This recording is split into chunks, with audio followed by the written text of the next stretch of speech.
to my PTDF PhD Scholarship interview experience.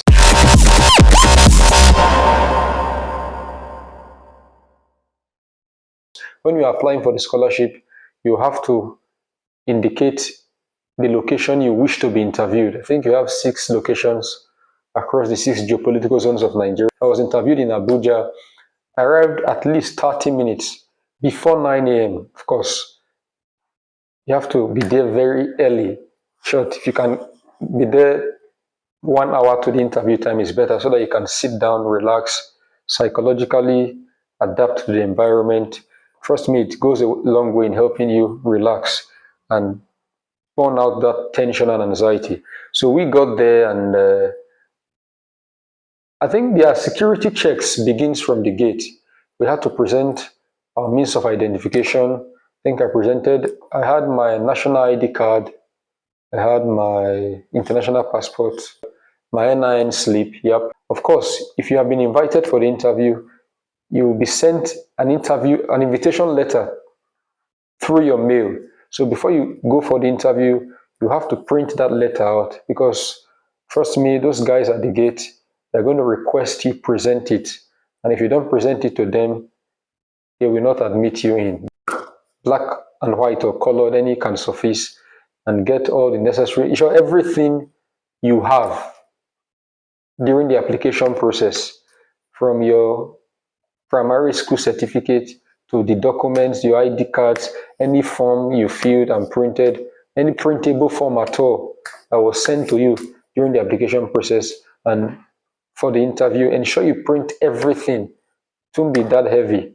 Put them inside your file and come, so that when you are asked for anything, you have it to present. If it is printable, I'll advise you print it. Okay, so we got to the gate and showed them the invitation letter and the PTDF form. So that was the first check at the gate. And so the security men admitted us in. And when we arrived at the building, and they ushered us into a waiting room. And when it was close to the interview time, another official asked us to come over to another waiting passage. So we asked to sit so that the interview panelists can quickly settle down. And so after they had settled in, they started calling us inside the room one after the other. And so I think we had about 6 or 7, I can't remember exactly, tables inside the interview room. So what you do, you just walk in, you wait.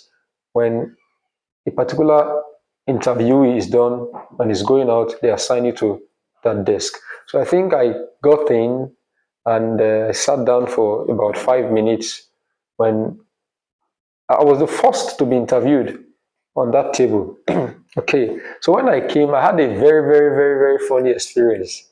I remember that day I sat down before they asked me to, and that was very, very unprofessional. Man, it was not funny. That was the first thing that would have. I think the prof told me, "Have you attended an interview before?" I said, "Yes, sir." He said, "But we didn't ask you to sit down." I said, "Oh, I'm sorry, sir." I was too. Was that really? Of course, there was some element of nervousness. You'll be nervous when you appear before that kind of panel.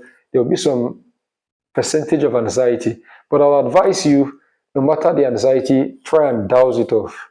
Just be confident. Of course, there will be that. When you're writing an exam, there's always that stinge of anxiety at times. Don't let it get over you. Don't let it overwhelm you. Shake it off. And that's why when you come, I'll advise you interact with people. I made some friends there. I met new people, scholars. Some of them, from our conversations, they have been beneficiaries of other scholarships. They have been beneficiaries of the PTDF scholarship at their master's level. I got to meet new friends. Oh, where did you study for your master's? Where did you school for your first degree? It was an intro. We shared ideas, exchanged contacts. So that helped us also relieve the tension when we arrived. And so I sat down again and the interview started. They asked me my name. Of course, when you arrive, all your details are before all the computers. So once you tell them your name, once they log it in, everything about you appears before them on their computer. So they see everything you submitted from the last to the first information you supplied during the application process. Okay, and told them my name, so they saw my data before them, and so they asked for my credentials. I think that was the first stage of the interview, from your primary school leaving certificate to your O level to your first degree. In my case, first degree, master's. Sure, I brought everything out. I'll advise you take everything along with you, including the transcripts. But I also brought my transcripts for viewing. They requested for it. In case you have not collected your transcript, I'll advise you rush now to get it. If you're applying for a PhD, they will need to see it, especially the grade. And they have marks allotted for these things. And I think that's why they were very deliberate in requesting for it. So I submitted everything. Well, there was one experience that was almost becoming ugly, and it was my WAEC result, O-level result. When I collected my O-level result, I laminated it. And because of the lamination, the grades were no longer clear. The black text had attached to the leather. And you see, when you detach the leather from the certificate, it was no longer clear. And so I was just trying to patch it. I had planned requesting for another one from WAEC. It was taking a long process, but I had to go that day. And the first thing they told me was, they can't see my grades on my certificate. I mean, it would have been a very ugly experience, and they didn't want to proceed. But what saved me was I came to that interview panel with a WAEC scratch card. I remember there was a scratch card I had bought for a particular scholarship I applied for then, and I still had the scratch card in my file. And so I just brought it out. I said, please, sir, you can verify it online. And they said, there's no problem. They logged into the WAEC website, asked for the PIN. I gave them my exam number, asked for the PIN. That was when they saw my WAEC result on the WAEC website, and they were now satisfied. And so I think they took the grades, but they record all the grades. They recorded all the grades in my case. And so I was done with that, went to my first degree certificate, went to my master's certificate. When I showed them, they asked for transcript. I don't forget. I remember the prof said, where is your transcript? I showed him. He flipped it. I wanted to see the grades to know if it was in tandem with what I submitted. And after that, it was time to look into my professional certifications.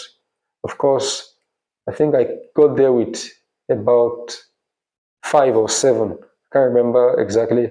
But I think I had Korean, I had NSC, I had NIMEC, I had one welder certificate, I had one automobile engineer certificate.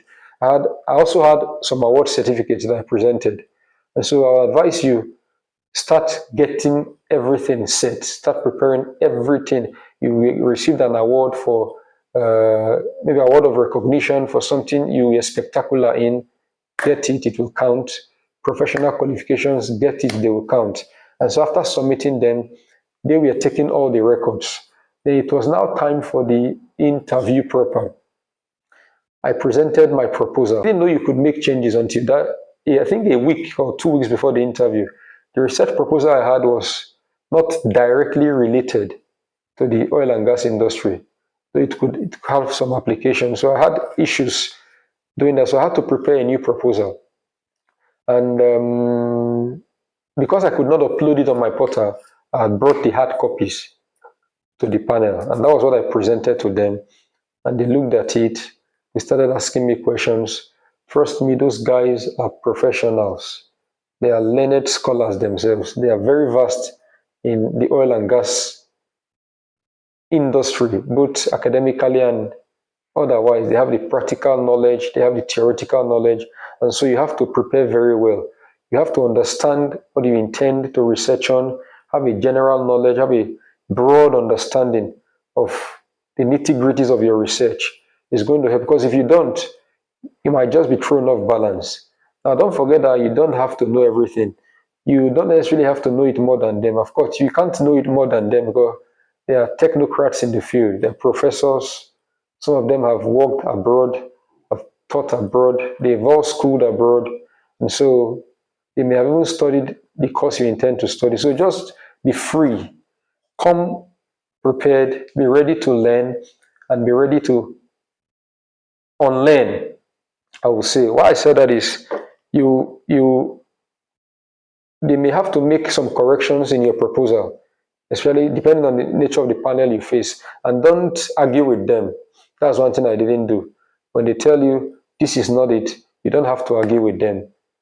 They know what they are doing. If they tell you this is it, you tell them yes, but just know what you know. Know what you want to do. Know what you have written down, understand it, and speak convincingly. Be bold. When you know something, make them know that you understand what you know. If you don't know it, if they ask you a question you cannot answer, don't act as though you can answer it, because they will track you down immediately. They are very intelligent. And so if they ask you a question you are not very sure of, just tell them, oh, you don't know so much about that. And that's why you are looking for a scholarship to go abroad and know more. And so don't act up and start wanting to be evasive or make them feel, of course, it won't play out very well. I think the most important part of the interview is the citing of your documents and the defense of your research proposal. Those are the two major things you do on that day before the panel. They wish me good luck in my future endeavors and prayed that I get it, and I thank them, walked out of the panel. I could only hope for the best. Now, don't forget that you have to do your best, and also you have to pray.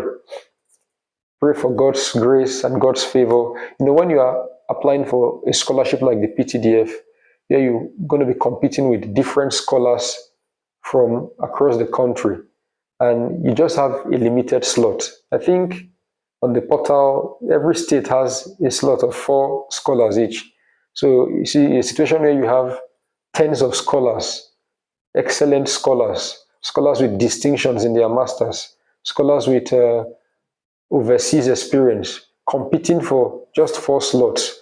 You know, you need grace. You not only need your intelligence, you not only need your skill, you need grace. And that's why you have to pray for God's grace to see you through. I believe in the scriptures that said, it is not to him who willeth nor runneth, but the Lord that showeth mercy. So I believe when you put all these things together, success is bound to be yours. So I wish you good luck in your interviews, wish you success in your endeavors. See you. Bye.